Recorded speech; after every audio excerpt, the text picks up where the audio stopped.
Me llamo Esteban, y si alguien me hubiera dicho que amar puede destruirte tanto como salvarte, no lo habría creído. Todo empezó el día que conocí a Lina. Era como si el mundo entero se hubiera detenido cuando ella sonrió. Me enamoré al instante, sin importar las advertencias de mi instinto. Esa vocecita que me decía que había algo que no cuadraba.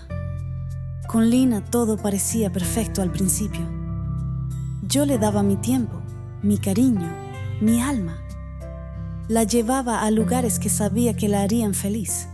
Le escribía mensajes cada noche antes de dormir y le recordaba siempre cuánto significaba para mí.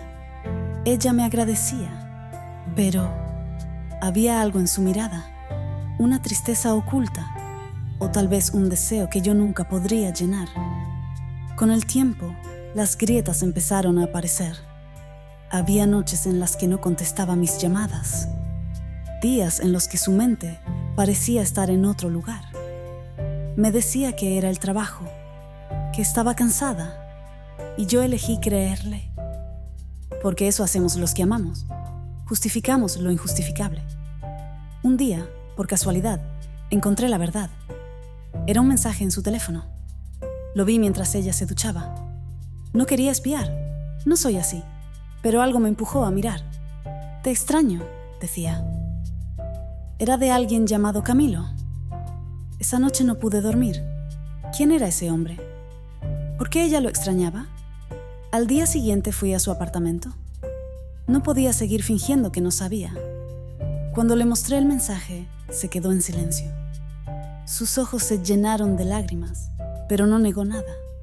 Me lo confesó todo. Camilo era casado, un hombre al que había amado durante años y que le prometía cosas que nunca cumplía. ¿Y yo?, le pregunté, con la voz quebrada. ¿Por qué aceptaste estar conmigo si nunca me ibas a amar de verdad? Ella no tuvo respuesta. Solo lloró. Me alejé de Lina ese mismo día. Era como arrancarme el alma, pero sabía que no podía quedarme donde nunca sería suficiente. Los días que siguieron fueron un infierno. Me atormentaba pensando en lo que había hecho mal, en por qué no podía ser él. Mientras yo trataba de reconstruirme, Lina también caía. Supe por conocidos que Camilo la había dejado, diciéndole que nunca iba a abandonar a su familia. Ella, que había apostado todo por un amor que no existía, terminó sola, entregándose al alcohol. A veces pensaba en buscarla, pero entendí que no era mi responsabilidad salvarla. Meses después, mientras paseaba con mi cámara, conocí a Daniela.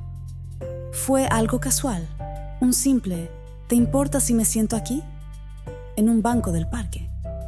Empezamos a hablar de fotografía, del arte, de la vida.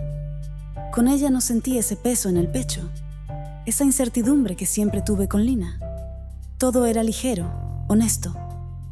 Una tarde, mientras caminábamos juntos, me atreví a invitarla a cenar.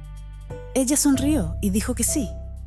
En ese momento, sentí algo que había olvidado: esperanza. Mientras la veía reír, entendí algo. Tal vez no es que Lina no pudiera amarme, sino que yo estaba buscando amor en el lugar equivocado. La vida me enseñó que el amor no debe ser una lucha constante por ser suficiente. El amor verdadero no duele, no miente, no te hace cuestionar quién eres. Solo llega como un susurro al oído cuando estás listo para recibirlo.